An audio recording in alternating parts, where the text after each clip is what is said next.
Vamos a iniciar entonces a continuar con nuestra serie del Sermón del Monte. Y si hay algo que nos identifica dentro de nuestras familias, es lo que comemos. Tendemos a tener en nuestra familia gustos similares por algunas cosas. Por ejemplo, en mi familia ocurre algo muy particular, y es que yo no nací con un gusto natural por las pastas. Mis padres no les gustan las pastas. Adquirí un gusto por las pastas en el transcurso del tiempo, de los años.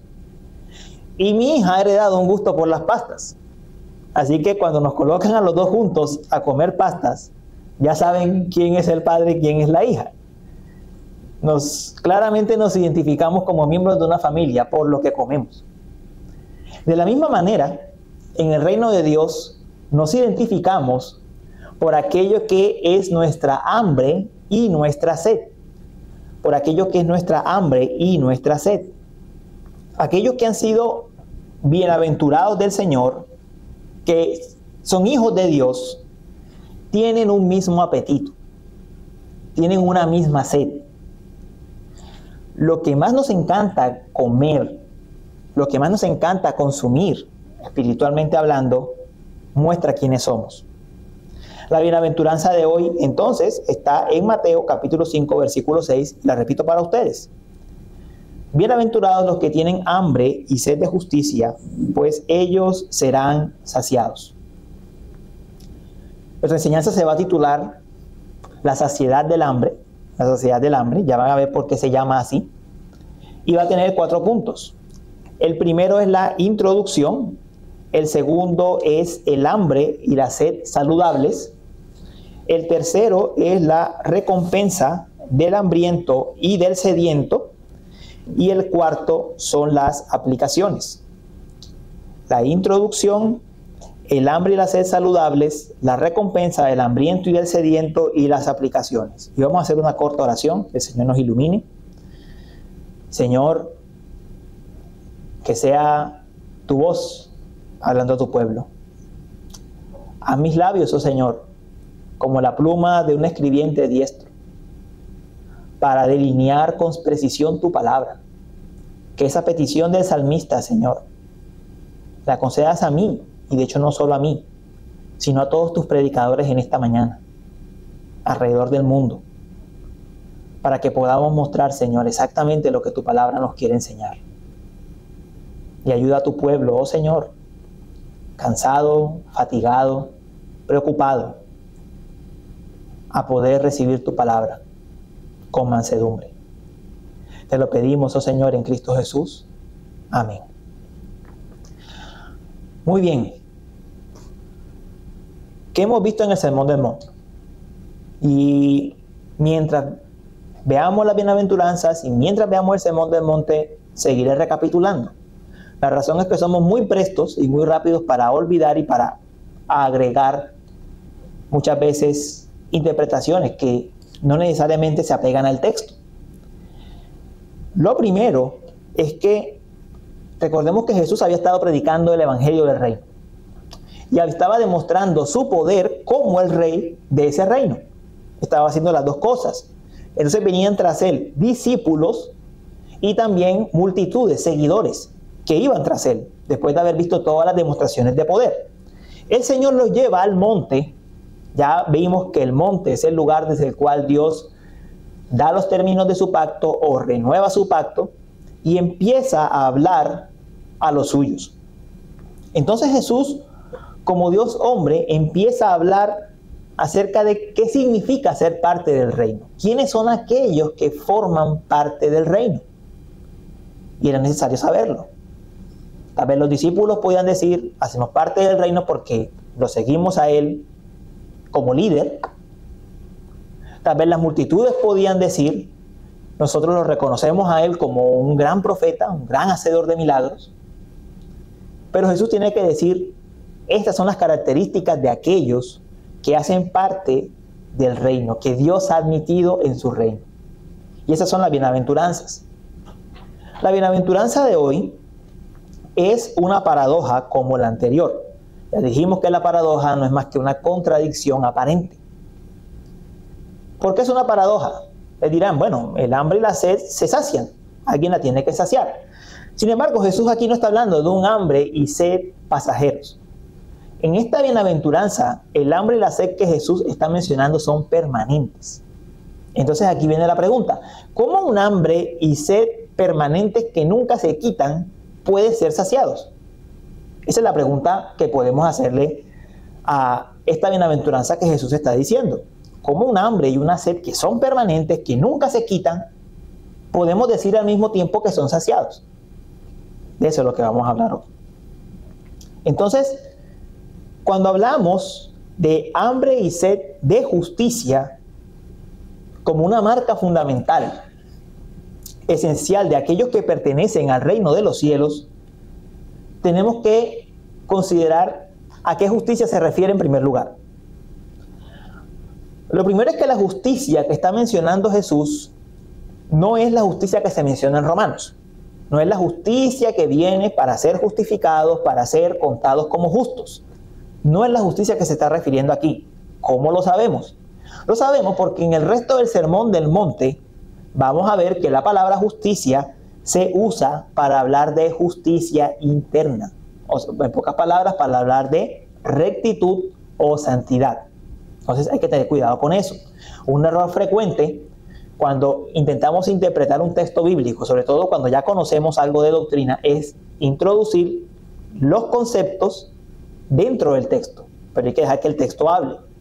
Y aquí en este caso, justicia se refiere a eso, a santidad, a rectitud. Rectitud.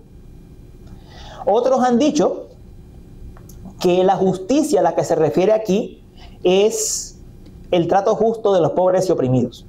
Bueno, un cristiano debe tener un deseo de, una preocupación por aquellos que lo rodean, pero no es de lo que está hablando solamente el texto. El texto entonces está hablando de santidad, de justicia interna, y entonces aquellos que hacen parte del reino de Dios tienen hambre y sed de esa justicia, de vivir en rectitud, de andar conforme a la voluntad de Dios. Esa es su hambre y sed de justicia. Ahora, ¿qué tan intensos deben ser esa hambre y sed de justicia del que está hablando el Señor? Bueno, el Señor está hablando de hambre y sed en términos de Israel, no los nuestros. Tenemos hambre, simplemente abrimos el refrigerador y comemos algo. O vamos a un restaurante y compramos una comida si tenemos dinero. Si tenemos sed, solamente tomamos una botella de agua y tomamos, o nos tomamos cualquier otro líquido. Cuando un judío está hablando aquí de hambre y sed, está hablando de un hambre y una sed que si no son saciados, te mueres. Estamos hablando de horas, días, bajo ese calor de Palestina, sin comer y sin beber nada. Es un hambre y una sed ya insoportables. De eso es lo que está hablando Jesús. De un hambre y una sed que son insoportables. Ese es el deseo del que Jesús habla sobre la justicia. Es un deseo intenso de vivir rectamente. Es un deseo intenso de hacer la voluntad de Dios. Intenso. Pero le quiero agregar la cereza al pastel. Y es la palabra los que tienen. Este término tienen se está refiriendo a algo permanente. Algo que está todo el tiempo allí. Entonces completemos lo que el Señor nos quiere decir. Nos está diciendo: bienaventurados aquellos que tienen un deseo permanente, un hambre permanente, de un hambre irresistible, que si no lo cumple, que si no lo hace, se muere, de justicia. Eso es lo que el Señor está diciendo. ¿Es clara la idea? De eso está hablando el Señor. Esa es la marca de ser, es una de las marcas de ser parte del reino de Dios. Es una de las bienaventuranzas del reino de Dios. Es decir, un creyente anhela vivir una vida recta práctica. Un creyente anhela manifestar el carácter del reino.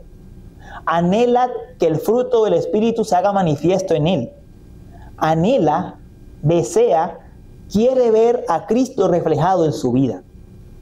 Esa es la marca de la que está hablando.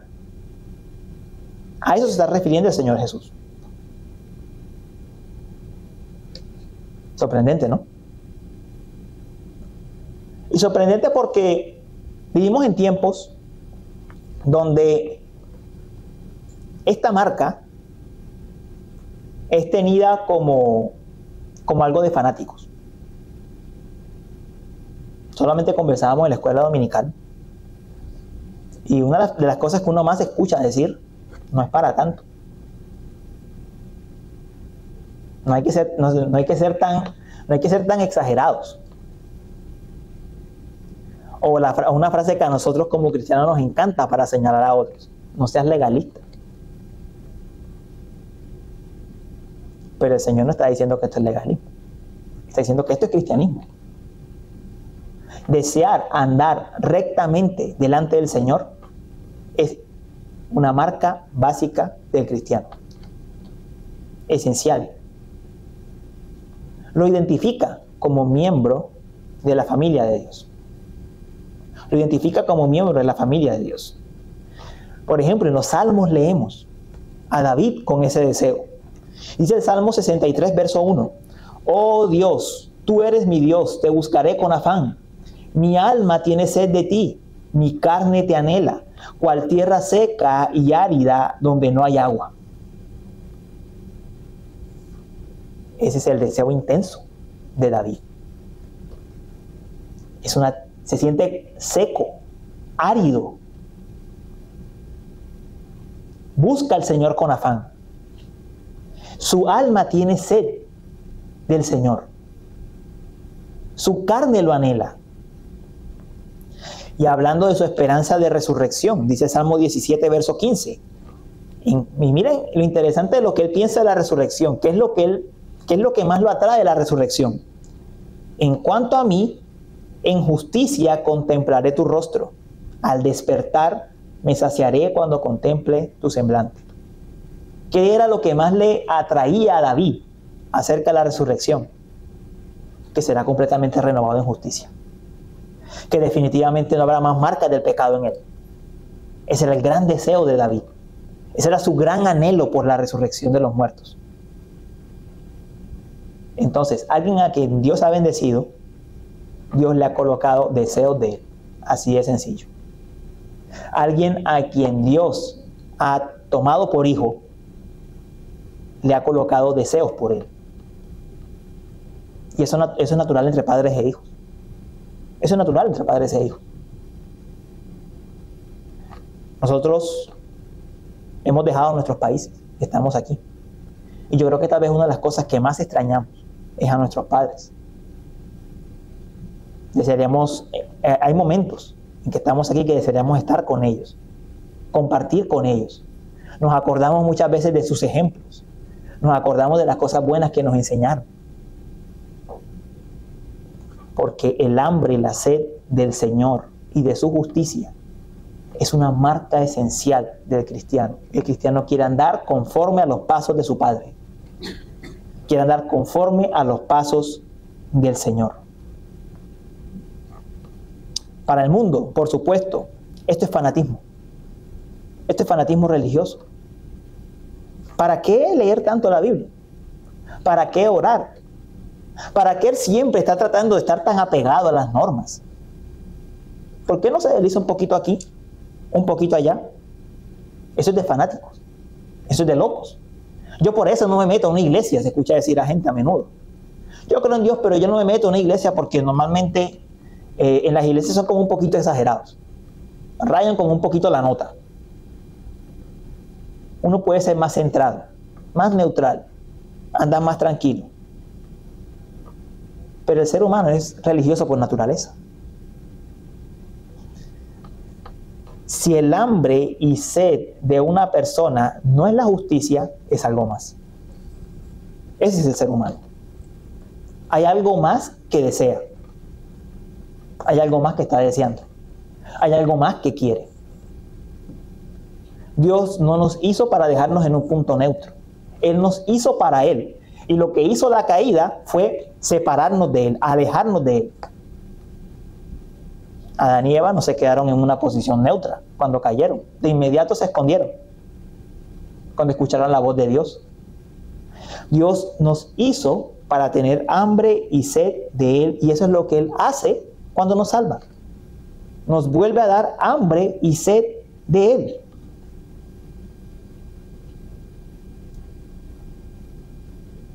El mundo de hoy, lo que encontramos en la sociedad, lo que vemos afuera, no es otra cosa que una muestra de un mundo que tiene hambre y sed de injusticia, que tiene hambre y sed de pecado, de satisfacer los deseos humanos pecaminosos.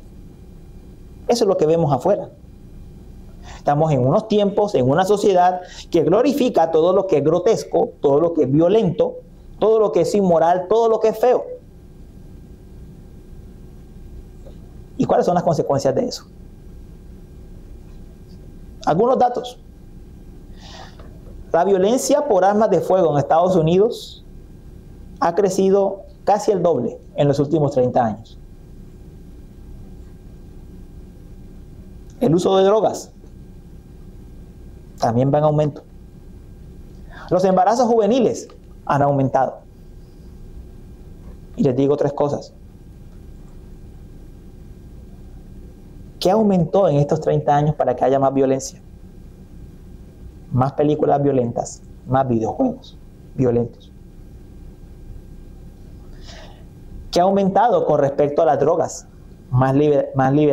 Se ha liberado más el mercado. La ley no penaliza la droga. Cada vez es más, está despenalizándose más y más. Y en cuanto a los embarazos juveniles, ¿qué ha crecido? El uso de preservativos. Se supone que el uso de preservativos lo que buscaba era que las jóvenes no se embarazaran. Realmente eso no es lo que ha pasado. ¿Por qué? Porque el problema es que el hombre tiene hambre y sed de injusticia. Ese es todo el problema. Y el hombre entonces va a hacer todo lo posible por satisfacer sus deseos. Sus deseos. Y mire, la única diferencia es que tal vez uno mira sectores como este o sectores más pobres y uno podría decir, pero es que las cosas que se ven allí son feas. No, uno va a un sector más acomodado y es lo mismo. La única diferencia es que es más elegante y más calladito. Pero es exactamente lo mismo, es el mismo pecado. Es un problema social. Porque el problema es que tenemos hambre, el hombre naturalmente tiene hambre y sed de injusticia. Y si al hombre le das un poco para que ceda su injusticia, el hombre va a traspasar el límite. Porque eso significa ser pecador, traspasar el límite. El hombre siempre lo va a traspasar. Hay que hacer las leyes más relajadas para que la gente se comporte mejor. No, la gente va a traspasar la nueva ley que hagas. Ese es el hombre. Ese es el ser humano. Pero este lenguaje de hambre y sed de justicia también es desagradable, incluso para personas que profesan la fe cristiana. Ojo con el término que estoy usando, profesar. Personas que dicen, soy cristiano, pero llevan una vida de acuerdo con el deseo de la carne, complaciendo su naturaleza pecaminosa en todo lo que le dice. Alguien dijo esta frase: muchos cristianos ven más asesinatos y adulterios en la televisión en una semana de lo que sus abuelos leyeron en toda su vida. Y sin remordimiento de conciencia. Esa es la situación. Estamos anestesiados. Estamos anestesiados. Nuestra conciencia se ha cauterizado. Nuestra conciencia está cauterizada. O sea, el mal se ha hecho tan común que ya tenemos en la conciencia callos. No lo sentimos, no lo vemos. En lo malo no nos parece malo. Esa es la realidad. De hecho, hoy en día lo que sucede es que el cristianismo en general, en términos generales, se quiere parecer al mundo, no lo quiere ganar. Ahora el asunto es que los cristianos se quieren parecer más al mundo. Los cristianos no están pensando en cómo ganar el mundo. Los resultados están a la vista.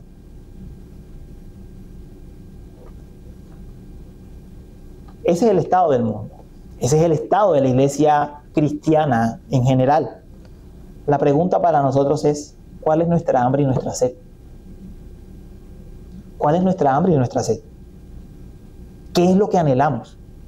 Porque el Señor Jesús está diciendo algo. Lo que tú anhelas dice quién eres. Lo que tú anhelas dice quién eres tú. Porque el Señor no nos rescata para dejarnos igual. El Señor nos rescata para hacernos conforme a la imagen de su Hijo. Y ese es el anhelo que Él pone en cada uno de nosotros. Que hay hambre y sed de injusticia o hambre y sed de justicia. Y lo está diciendo Jesús. Esto no es legalismo, es cristianismo. Estoy explicando un texto. Estoy explicando un texto. Ahora, también aquí hay esperanza en algo. Y es que si nosotros nos vemos reflejados y reconocemos la realidad de que nosotros no hay ni la misma hambre ni la misma sed de justicia de antes, entendemos que en nosotros hay callos en nuestra conciencia y que hay cosas que ya no las vemos mal. Y recordamos con nostalgia ese tiempo, ese primer amor, cuando teníamos hambre y sed del Señor, cuando estábamos preocupados por el estado de nuestra familia, de nuestros compañeros, de nuestros amigos, de nuestra ciudad, de nuestro país, y estábamos dispuestos a hacer lo que fuese necesario para ganar a otros, a negarnos a nosotros mismos cuantas veces fuera necesario. Incluso éramos más activos a nivel de iglesia. Si nosotros reconocemos que esa fue nuestra vida pasada y extrañamos ese tiempo, entonces les tengo una buena noticia. Todavía tiene hambre y sed de justicia. Tiene hambre y sed de justicia. Porque anhela que las cosas sean como antes. Significa que eres hijo. Y que lo que te queda no es la condenación. Lo que te queda es volver al Señor. Que el Señor te está llamando a volver. Pero ten cuidado. ¿Por qué? Porque así como pasa con las personas que pasan mucho tiempo sin comer y el estómago poco a poco se cierra hasta que llega un punto en que ya no pueden recibir comida y lo único que les queda es que les coloquen una intravenosa para alimentarlos. Así podría pasar si jugamos con esto. Si jugamos con esto. Hermanos míos, yo creo que aquí todos en nuestro caminar con el Señor hemos entendido que el Señor trata con uno, a las buenas o a las malas, si uno es hijo. Si uno es hijo, Él le permite a uno comprender su palabra para andar en rectitud. Pero si uno persiste en andar a las malas, Él lo trae a las malas a uno. Y creo que todos entendemos que a las malas no es agradable. Y hemos pasado por experiencias bien amargas. El que está aquí se lo dice. Yo tengo varias cicatrices en mi vida espiritual por terco. Por no escuchar cuando el Señor me decía, vuelve. Yo creo que a nadie le gusta aprender a las malas. Entonces, si en nosotros todavía hay hambre y sed de justicia por Él, y entendemos que el Señor nos está llamando, atendamos el llamado. Atendamos el llamado del Señor. Ahora, ¿cuál es la recompensa? ¿Cuál es la recompensa? Dice, pues ellos serán saciados.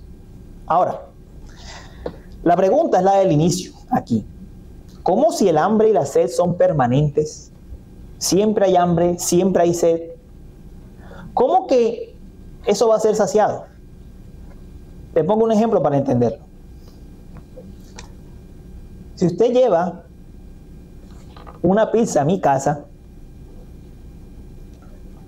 yo tomo la primera porción de pizza, la voy a comer y me voy a sentir saciado. Pero adivine qué va a pasar. Adivine qué va a pasar. Voy a querer la segunda porción de pizza para saciarme nuevamente. Y la voy a comer. Y voy a tomar la tercera y me la voy a comer. Te sacias, pero al mismo tiempo quieres. Básicamente esa es la idea de lo que el Señor está explicando aquí. Eso es lo que sucede con el hambre y sed de justicia. El Señor pone ese anhelo, esa hambre por Él, tú te sacias, pero de inmediato quieres más. Así es la vida espiritual. Es un constante crecimiento. El Señor siempre va a poner hambre y sed de justicia y tú la vas a saciar y tu apetito se va a abrir y vas a querer más. Y vas a querer más. Solo piensa en el estómago. ¿Por qué a las personas que empiezan a comer cada vez más y más desaforadamente les cuesta tanto adelgazar? Porque el estómago es un músculo y se expande. Y entonces cada vez va a querer más. Así ocurre con esta bienaventuranza que el Señor nos está diciendo. Pablo nos muestra en sus cartas esa paradoja. Él le dijo a Timoteo, yo sé a quien he creído. Pero al mismo tiempo le dijo a los filipenses, deseo conocerlo a Él, el poder de su resurrección y la participación en sus padecimientos. Él dice en un sentido, yo conozco a Cristo, yo sé a quien he creído, pero al mismo tiempo dice, quiero conocerlo más. Ese es el hambre y la sed espiritual que el Señor sacia permanentemente.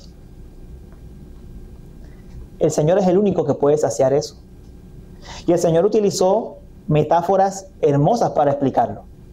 Una de esas metáforas en el Evangelio de Juan, cuando Él dijo, el que beba del agua que yo le daré no tendrá sed jamás, sino que el agua que yo le daré se convertirá en él en una fuente de agua que brota para vida eterna. Bueno, ¿cómo así que tengo sed, pero después va a haber una fuente en mí? Esa es la paradoja. Va a haber sed de Él, deseos de Él, y en nuestro interior, por el Espíritu, correrá ese río de agua viva, y habrá una sed permanente, y habrá al mismo tiempo un suministro permanente del Espíritu de Dios. Él dijo, yo soy el pan de vida, el que viene a mí no tendrá hambre, y el que cree en mí nunca tendrá sed. Ese ciclo permanente de hambre, saciedad y hambre es la vida del creyente. Y es lo que nos espera en la eternidad. El Señor más de una vez utilizó la imagen de la eternidad como un gran banquete, como una gran cena, como una cena que está preparada para nosotros. Las bodas del Cordero. Y allí nos será dado lugar para que nos saciemos eternamente de Él. La eternidad será un hambre permanente y un saciarnos permanente. Y si el Señor es eterno, si el Señor es infinito, ¿en qué momento nos podremos saciar de Él? Nunca. Nunca. Jamás. Ni siquiera en la eternidad. Siempre estaremos saciados y siempre tendremos más deseos de Él. Nosotros comemos lo que somos y somos lo que comemos. Comemos lo que somos, comemos lo que es nuestra identidad y somos lo que comemos. Nos volvemos aquello que consumimos. Esa es la vida espiritual. Dios te hace su hijo, quiere las cosas espirituales y al consumir las cosas espirituales te vuelves más espiritual, creces en el Señor. Las personas nacen en una condición de pecado, siguen en su condición de pecado, y aquello de lo cual alimentan su vida, en eso se convierte. Si tu anhelo es la riqueza, la violencia, la inmoralidad, eso consumirás y en eso te volverás más y más. Si eres del Señor, el Señor pondrá hambre y sed por Él, te saciarás de Él y crecerás en Él. Y volverás a tener hambre y sed de Él. Entonces, la pregunta del millón es, que me pueden estar haciendo, ¿cómo recupero el hambre? ¿Cómo puedo volver a tener hambre espiritual? Esa hambre y esa sed. Bueno, la clave está en seguir el mismo orden de las bienaventuranzas. Eso nos ayuda a crecer nuevamente en el hambre y en la sed. La primera bienaventuranza es la pobreza en espíritu. Y si hay algo que nos permite reconocer nuestra pobreza espiritual, es examinarnos ante la ley de Dios. Si nos examinamos conscientemente delante de su ley, vamos a descubrir nuestros puntos ciegos. Vamos a descubrir aquello en lo cual estamos fallando. Vamos a ver nuestro pecado. Examinarse con la ley es esencial para ver la pobreza espiritual. Pero además, debemos tener un verdadero lamento, un verdadero duelo por nuestros pecados. Ahí nos podemos apoyar en los salmos de confesión para entender lo que significa realmente sentir nuestra pecaminosidad. Salmos como el 32, el 51, el 130 nos pueden ayudar. Además, al ver nuestra bancarrota espiritual, eso nos debe llevar a la mansedumbre. Ir delante del Señor, confesar que lo necesitamos a Él, entender que solo Él puede abrir nuevamente nuestro apetito. Y entonces, en ese momento, con un corazón manso, habiéndonos examinado con la ley y habiéndonos lamentado realmente por nuestros pecados, podemos recordar las promesas del Señor. Él es el pan de vida. Lo leímos. Él es el agua de vida eterna. El pasaje que leímos en Isaías, Él es quien da comida y bebida gratis al hambriento y al sediento. Y eso va a reanimar nuestra fe y nos va a ayudar nuevamente a renovar nuestros pasos de obediencia delante del Señor. La palabra está disponible para tener hambre y sed del Señor, para retornar a sus pasos, para que nuestro estómago se vuelva a abrir. Y usted me preguntará, ¿y esto pasará de inmediato? No, no será instantáneo. Así como tú tienes que tomar a un niño y tienes que abrirle el apetito poco a poco, dándole a probar la comida hasta que el estómago se abra y el niño desee más comida. Así ocurre con esto. Tendrás que tomar poco a poco para que tu apetito se abra y el Señor entonces produzca más hambre y más sed de Él en ti y te sacie más y más con su justicia. Hermanos, no es tarde para tener hambre y sed de justicia. Porque, como les decía, si el Señor les echa a oír este mensaje, es porque Él desea que sus pasos sean renovados y vuelvan, si es el caso, a aquel caminar que pudieron tener hace algunos años o algunos meses atrás.